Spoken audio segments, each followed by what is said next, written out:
नमस्कार, मैं वसंत रावल ज्योतिष विद्या ज्ञान चैनल के अंदर हमारी ज्योतिष सिखाने की श्रृंखला को आगे बढ़ाते हुए आज मैं आपको बताने आया हूं पंचक के बारे में।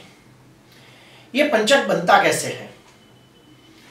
तो शास्त्रों में कहा गया है कि नक्षत्रों की सीरीज के अंदर जो आखिरी पाठ नक्षत्र है धनिष्ठा, शतभिषा, पूर्व भाद्रपद, उत्तर भाद्रपद और रेवती, इन पाठ नक्षत्रों को अशुभ माना गया है और यही पाठ नक्षत्रों के ग्रुप को पंचक कहा गया है। दूसरी भाषा में मैं कहूंगा तो कुंभ राशि और मीन राशि में आने वाले सारे नक्षत्र को पंचक कहा गया है। धनिष्ठा के आखिरी 2 चरण, उसके बाद शतभिषा, पूर्व भाद्रपद, उत्तर भाद्रपद और रेवती, ये पांचों नक्षत्र को पंचक कहा गया है और इसे अशुभ माना गया है।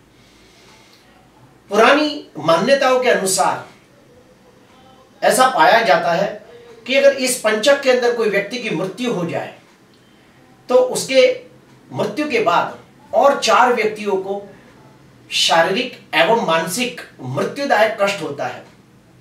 इसलिए उसका उपाय भी बताया जाता है कि जो व्यक्ति मर चुका है उसका जब दहन कार्य होता है, यानी जब उसे अग्नि संस्कार दिया जाता है, तब उसके साथ और 4 आटे के पुतले बना के या फिर दर्भ के पुतले बना के उसके साथ जला देने चाहिए, ताकि और 4 लोगों को ऐसी कोई प्रॉब्लम क्रिएट ना हो।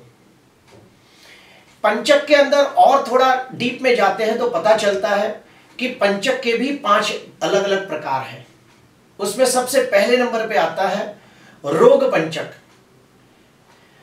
जो पंचक रविवार के दिन से शुरू होता है उसे रोग पंचक कहते हैं। कहा जाता है कि रविवार से जो भी पंचक शुरू हो उसके अंदर अगर कोई व्यक्ति बीमार पड़ जाए तो 5 दिन तक बीमार रहता है, फिर वो शारीरिक कष्ट हो या मानसिक कष्ट हो, उसे 5 दिन तक उसे तकलीफें होती है। और इस पंचक के अंदर कोई भी यात्रा नहीं करनी चाहिए, कोई भी पलंग नहीं खरीदना चाहिए, कोई भी घर की छत नहीं डालनी चाहिए। ये पंचक को बहुत ही अशुभ माना गया है। उसके बाद दूसरे नंबर पे आते हैं राज पंचक। जो पंचक सोमवार के दिन से शुरू होता है इसे राज पंचक कहा गया है। इस पंचक के अंदर जमीन, जायदाद, प्रॉपर्टी खरीद सकते हैं, कोई घर खरीदी कर सकते हैं, कोई दुकान खरीदी कर सकते हैं, कोई नई गाड़ी खरीदी कर सकते हैं। और ये मान्यता है कि अगर इस पंचक के अंदर कोई शुभ कार्य किया जाए तो 5 गुना बढ़ता है। और इस पंचक के अंदर ज्यादातर लोग सोना, चांदी, हीरे, जवेरात ये भी खरीदी कर सकते हैं। उसके बाद और एक बात कहा गया है राजपंचक के अंदर कि राजपंचक के अंदर कोई सामाजिक पद आपको मिले तो उसे ग्रहण कर सकते हैं। कोई सामाजिक अच्छा कार्य करना हो और उसके अंदर आपको कोई बड़ा पद दिया जाए, जैसे कोई सेक्रेटरी का पद हो, नगर सेवक हो, तो वो आपको बहुत ही लाभदायी साबित होता है। सरकारी पद आपको मिलता है तो वो भी इस पंचक के अंदर आप ग्रहण कर सकते हो, तो आपकी अच्छी उन्नति होती है। यानी कि राजपंचक बहुत ही अच्छा है। जमीन, जायदाद, प्रॉपर्टी, दुकान, कोई भी चीज खरीदनी हो तो लाभदायी है, और कोई भी राजकीय पद प्राप्त करना हो तो उसके लिए बहुत ही अच्छा होता है। उसके बाद तीसरे नंबर पे आते हैं जो पंचक मंगलवार से दिन शुरू होता है उसे अग्नि पंचक माना गया है।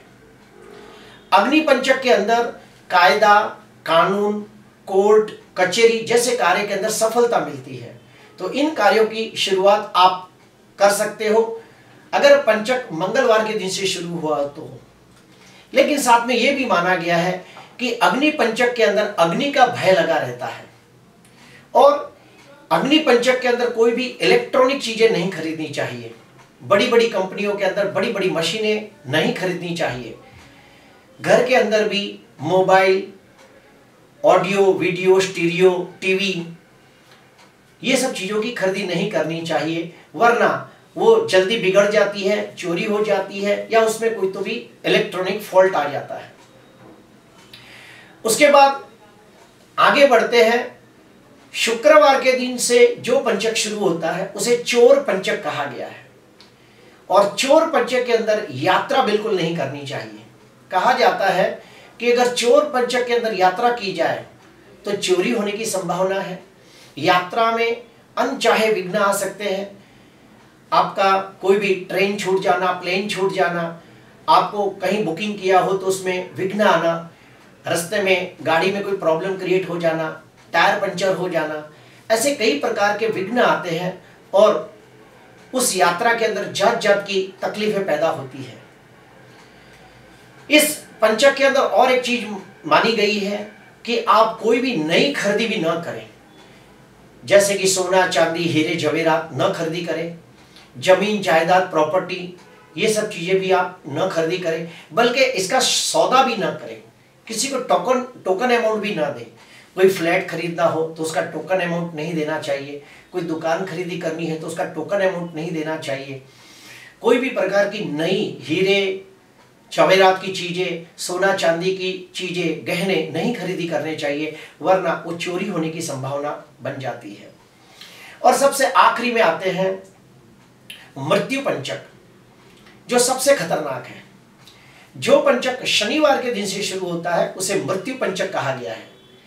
इस पंचक के अंदर कोई भी साहसिक कार्य नहीं करना चाहिए, यानी कि जोखिम भरा कार्य नहीं करना चाहिए। जैसे कि कुछ लोग स्पोर्ट्स के अंदर बाइक चलाने का कंपटीशन लेते हैं, कुछ लोग कार का कंपटीशन में हिस्सा लेते हैं, कुछ लोग स्काई डाइव करते हैं, कुछ लोग पानी के अंदर का कोई बड़ा काम करने जाते हैं।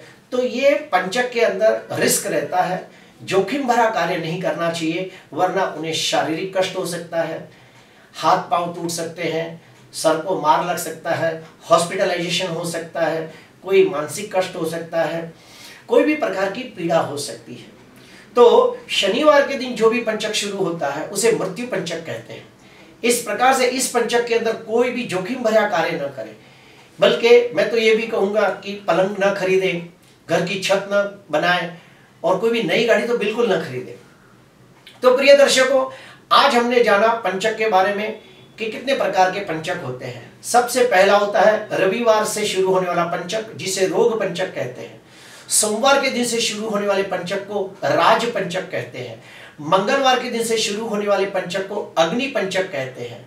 शुक्रवार के दिन से शुरू होने वाले पंचक को चोर पंचक कहते हैं और शनिवार के दिन शुरू होने वाले पंचक को मृत्यु पंचक कहते हैं। इसके अलावा भी ये भी कहा गया है कि बुधवार और गुरुवार से जो पंचक शुरू होता है वो भी अच्छा नहीं माना गया है, उसके अंदर भी कोई भी अच्छा कार्य नहीं करना चाहिए।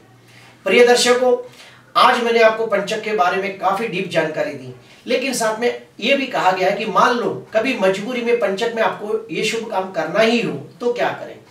तो कोई अच्छे ब्राह्मण से शिव जी के मंदिर में रुद्राभिषेक करें, देवादिदेव महादेव के सामने हाथ जोड़ के प्रार्थना करें कि हमारे को इस पंचक का दुष्प्रभाव न हो और आने वाले संकटों से हमारी रक्षा करें, तो आपको काफी मदद मिल सकती है। तो प्रिय दर्शकों, आज के लिए बस इतना ही। आपको एपिसोड अच्छा लगा तो जरूर लाइक करना, सब्सक्राइब करना। नमस्कार।